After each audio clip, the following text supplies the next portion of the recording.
Check. Check.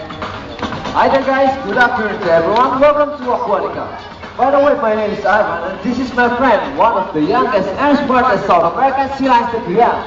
None other than Yanni. Hi. Now, at the other side, one of the oldest American sea lions, none other than Isis, and her trainer, Mark. Now guys, what do you think is the reason why sea lions are called fin or feather-footed marine mammals? Do they have feathers? Hey ladies, do you have feathers? No. Well, it's because of their front flipper, which are shaped like a bird's wing.